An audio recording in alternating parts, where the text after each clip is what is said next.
भारत के पश्चिमी तट पर एक छोटा सा शांत गांव था जहां समुद्र की लहरें हर दिन किनारे को छूकर जैसे कोई पुरानी कहानी सुनाती थीं। इस गांव के लोग साधारण जीवन जीते थे, लेकिन उनके दिलों में समुद्र के प्रति एक अजीब सा सम्मान और डर दोनों ही बसे हुए थे।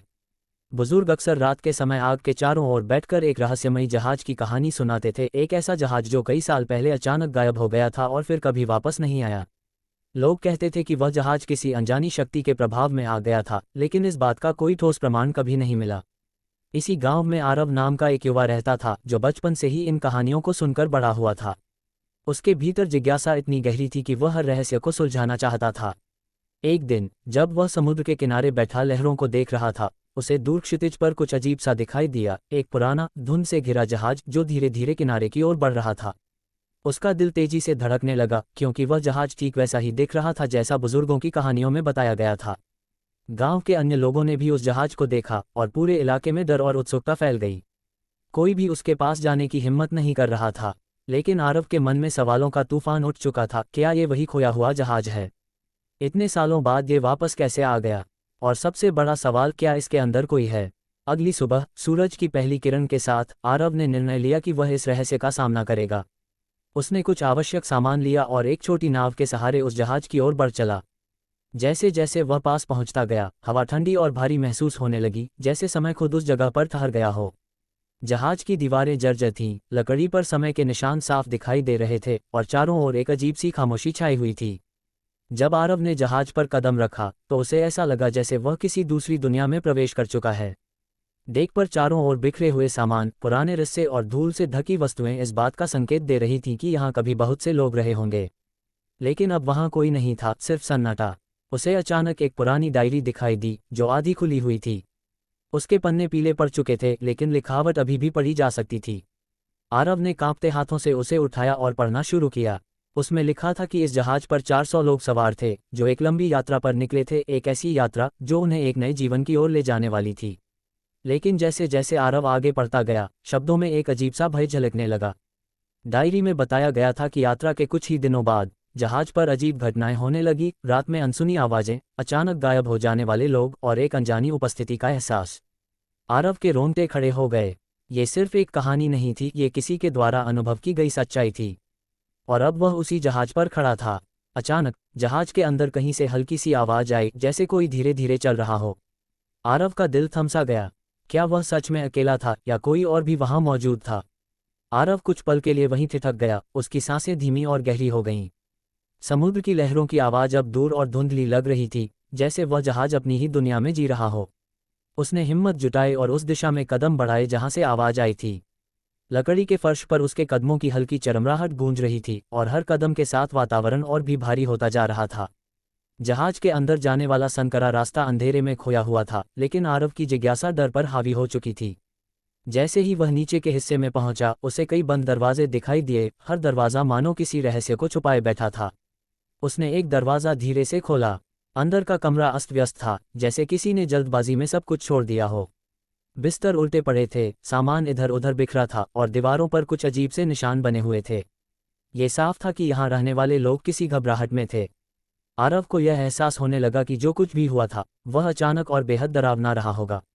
उसने डायरी के अगले पन्ने पढ़ने शुरू किए। उसमें लिखा था कि यात्रा के पहले कुछ दिन सामान्य थे। 400 लोग अलग अलग पृष्ठभूमियों से आए हुए एक नए भविष्य की उम्मीद में साथ सफ़र कर रहे थे। जहाज पर हंसी, बातचीत और सपनों की गूंज थी। लेकिन धीरे धीरे चीजें बदलने लगीं। कुछ लोगों ने दावा किया कि उन्हें रात में किसी के कदमों की आहट सुनाई देती है, जबकि डेक पर कोई नहीं होता था। कुछ ने कहा कि उन्हें ऐसा लगता है जैसे कोई उन्हें देख रहा हो, भले ही आसपास कोई नजर न आए। डायरी में एक खास घटना का जिक्र था जिसने सब कुछ बदल दिया। एक रात एक यात्री अचानक गायब हो गया। उसे आखिरी बार जहाज के पिछले हिस्से में देखा गया था, लेकिन उसके बाद वह कभी नहीं मिला। पहले तो लोगों ने इसे एक हादसा समझा, लेकिन जब अगले कुछ दिनों में और लोग बिना किसी निशान के गायब होने लगे तो डर ने पूरे जहाज को जकड़ लिया। कप्तान ने सभी को शांत रहने के लिए कहा, लेकिन उसकी अपनी आवाज में भी अब आत्मविश्वास कम हो गया था। आरव ने चारों ओर देखा, उसे लगा जैसे उन 400 लोगों की बेचैनी अब भी इस जहाज की दीवारों में कैद हो। हर कोना, हर दरार जैसे उनकी कहानियां सुना रही थी। उसने एक और कमरे का दरवाज़ा खोला जो बाकी कमरों से अलग था। यह शायद कप्तान का केबिन था। अंदर एक बड़ा नक्शा टंगा हुआ था जिस पर कुछ अजीब निशान बने हुए थे, ऐसे रास्ते जो सामान्य समुद्री मार्गों से अलग थे। ऐसा लग रहा था कि जहाज किसी अनजानी दिशा में मुड़ गया था। डायरी के अगले हिस्से में लिखा था कि कप्तान ने एक दिन अचानक दिशा बदलने का आदेश दिया था। उसने कहा था कि उसे समुद्र में कुछ असामान्य महसूस हो रहा है, जैसे कोई अदृश्य ताकत उन्हें किसी खास जगह की ओर खींच रही हो। कई यात्रियों ने इसका विरोध किया, लेकिन अंत में सभी को कप्तान की बात माननी पड़ी। इसके बाद जहाज एक ऐसे क्षेत्र में पहुंच गया जहां चारों ओर घना कोहरा छाया रहता था और दिन रात का फर्क मिट सा गया था। जैसे जैसे आरव ये सब पढ़ रहा था, उसे महसूस हुआ कि हवा और भी ठंडी हो गई है। अचानक उसे पीछे से हल्की सी आहट सुनाई दी। इस बार यह पहले से ज्यादा स्पष्ट थी। उसने तुरंत मुड़कर देखा, लेकिन वहां कोई नहीं था। फिर भी उसे ऐसा लग रहा था जैसे कोई उसकी हर हरकत पर नजर रख रहा हो। उसने डायरी को कसकर पकड़ा और आगे बढ़ा। अब उसके मन में सिर्फ जिज्ञासा नहीं थी, बल्कि एक अजीब सा डर भी था, एक ऐसा डर जो उसे चेतावनी दे रहा था कि वह जितना गहराई में जाएगा उतना ही इस रहस्य में फंसता चला जाएगा। लेकिन अब वापस लौटना आसान नहीं था, क्योंकि सच अभी सामने आना बाकी था, और शायद वह सच उतना सरल नहीं था जितना आरव ने सोचा था। आरव ने गहरी सांस ली और कप्तान के केबिन से बाहर निकलकर जहाज के और अंदर जाने का निर्णय किया। अब उसके हर कदम में एक सावधानी थी, जैसे वह समझ चुका हो कि यह सिर्फ एक परित्यक्त जहाज नहीं, बल्कि घटनाओं का एक जीवित गवाह है। सनकरे गलियारों से गुजरते हुए वह जहाज के उस हिस्से में पहुंचा जहां शायद आम यात्रियों का प्रवेश कम होता था। यहाँ की हवा और भी भारी थी, और दीवारों पर जमी नमी से ऐसा लग रहा था जैसे समय खुद इन सतहों पर ठहर गया हो। उसे एक बड़ा लोहे का दरवाज़ा दिखाई दिया जो आधा खुला हुआ था। दरवाजे के अंदर कदम रखते ही उसे एक विशाल हॉल जैसा स्थान नजर आया। शायद यह वह जगह थी जहां यात्री एकत्र होते होंगे, लेकिन अब वहां सिर्फ टूटी कुर्सियां, बिखरे बर्तन और धूल की मोटी परत थी। फिर भी उस जगह में एक अजीब सी ऊर्जा थी, जैसे यहाँ कभी बहुत कुछ घटित हुआ हो।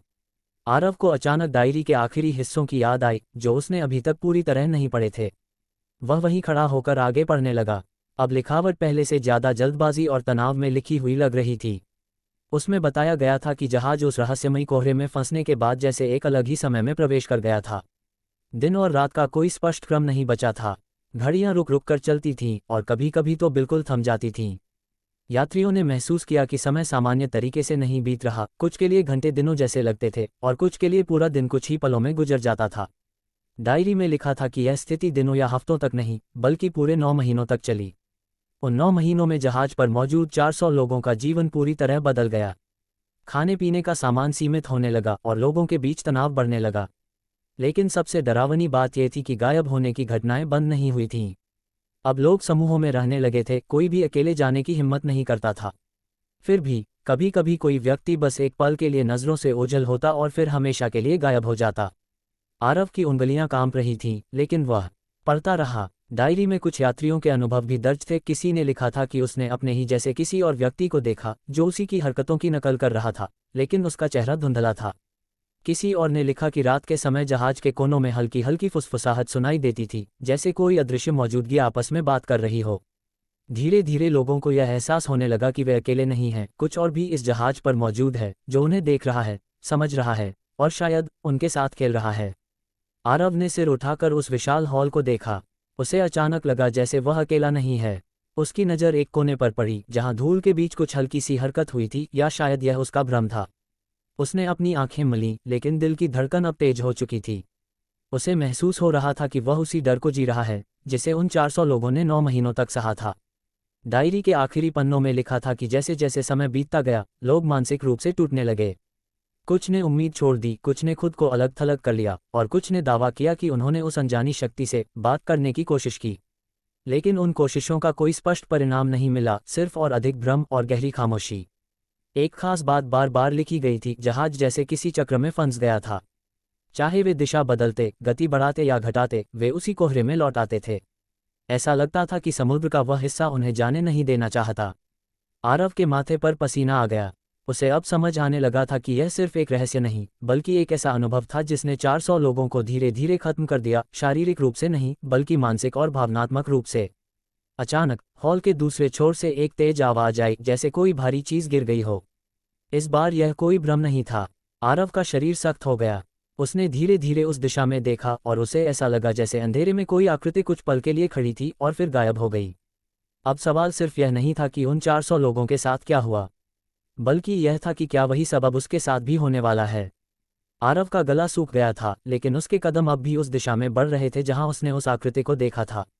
हर कदम के साथ जहाज के भीतर की खामोशी और गहरी होती जा रही थी, जैसे पूरा वातावरण उसकी हर हरकत को ध्यान से देख रहा हो। उसने खुद को संभालते हुए आगे बढ़ना जारी रखा और उस हॉल के दूसरे छोर तक पहुंच गया, लेकिन वहां पहुंचकर उसे कुछ भी स्पष्ट नजर नहीं आया, सिर्फ टूटी लकड़ियां, बिखरा सामान और एक अजीब सी ठंडक जो सीधे उसकी हड्डियों तक उतर रही थी। उसने तुरंत डायरी के आखिरी पन्नों को फिर से खोल लिया, जैसे उसमें ही अब उसके सवालों के जवाब छिपे हों। आखिरी पंक्तियां सबसे ज्यादा डरावनी थीं, लिखावट कांपती हुई, अधूरी और जल्दबाजी में खत्म होती हुई। उसमें लिखा था कि 9 महीनों के बाद जहाज पर बचे हुए लोग बहुत कम रह गए थे। जो बचे थे वे अब ये समझ चुके थे कि यह कोई साधारण घटना नहीं थी। जहाज जैसे किसी अदृश्य चक्र में फंस गया था, जहां से निकलना लगभग असंभव था। डायरी में एक अंतिम प्रयास का भी जिक्र था। कुछ लोगों ने मिलकर जहाज को उस कोहरे से बाहर निकालने की योजना बनाई। उन्होंने सोचा कि अगर वे पूरी ताकत से एक ही दिशा में आगे बढ़ते रहेंगे तो शायद वे उस रहस्यमय क्षेत्र से निकल सकेंगे। लेकिन जैसे ही उन्होंने ऐसा करने की कोशिश की, जहाज के अंदर अजीब घटनाएं और तेज हो गईं। आवाजें अब साफ सुनाई देने लगीं, जैसे कोई सीधे उनके पास खड़ा होकर बोल रहा हो, लेकिन शब्द समझ में नहीं आते थे। कुछ लोगों ने दावा किया कि उन्होंने अपने खोए हुए साथियों को फिर से देखा, लेकिन वे पहले जैसे नहीं थे, उनके चेहरे भावहीन और खाली थे। आरव की सांसें तेज हो गईं। उसे अब ये समझ आने लगा था कि शायद यह जहाज किसी ऐसी शक्ति के प्रभाव में था जो लोगों को अपने अंदर खींच लेती थी, धीरे धीरे, बिना कोई निशान छोड़े। डायरी की आखिरी लाइन में सिर्फ इतना लिखा था, अगर कोई इसे पढ़ रहा है तो समझ लो, यहाँ से बाहर निकलना ही असली चुनौती नहीं है, असली सवाल यह है कि क्या ये जहाज तुम्हें जाने देगा। अचानक आरव के हाथ से डायरी फिसलकर जमीन पर गिर गई। उसी पल उसे साफ साफ कदमों की आवाज़ सुनाई दी, इस बार बहुत करीब, बिल्कुल उसके पीछे। उसका दिल जैसे रुक गया। उसने धीरे धीरे मुड़कर देखा। इस बार वह अकेला नहीं था। धुंधली रोशनी में उसे कई आकृतियां नजर आई, धीरे धीरे उसकी ओर बढ़ती हुईं। वे इंसानों जैसी थीं, लेकिन उनके चेहरे स्पष्ट नहीं थे, जैसे समय ने उन्हें मिटा दिया हो। आरव पीछे हटने लगा, लेकिन उसे महसूस हुआ कि उसके कदम भारी हो गए हैं, जैसे जहाज खुद उसे रोक रहा हो। उसके दिमाग में एक ही विचार गूंज रहा था, ये वही लोग हैं, उन 400 में से। अचानक उसे एहसास हुआ कि जहाज अब पहले जैसा नहीं लग रहा था। दीवारों की दरारें जैसे भरने लगी थीं, टूटी चीजें अपनी जगह पर लौटती हुई नजर आ रही थीं, और वातावरण में हल्की हल्की आवाजें गूंजने लगी थीं, जैसे जहाज फिर से जीवित हो रहा हो।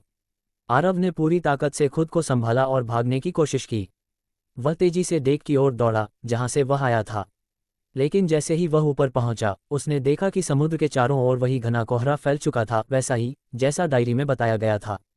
उसकी छोटी नाव अब वहां नहीं थी। अब उसके पास कोई रास्ता नहीं था। पीछे से आती उन आकृतियों की आहट और तेज हो रही थी। आरव ने आखिरी बार खुले समुद्र की ओर देखा, लेकिन वहां अब सिर्फ अनंत सफेद धुंध थी। उसने धीरे धीरे पीछे मुड़कर देखा, और उसी पल जहाज की गूंजती हुई खामोशी में एक नई आवाज जुड़ गई। एक और कदमों की आहट। कहानी यहीं खत्म नहीं होती, क्योंकि कुछ समय बाद उसी तट के लोगों ने फिर से समुद्र के किनारे एक जहाज को आते हुए देखा। और इस बार उस जहाज पर 401 परछाइयां थीं।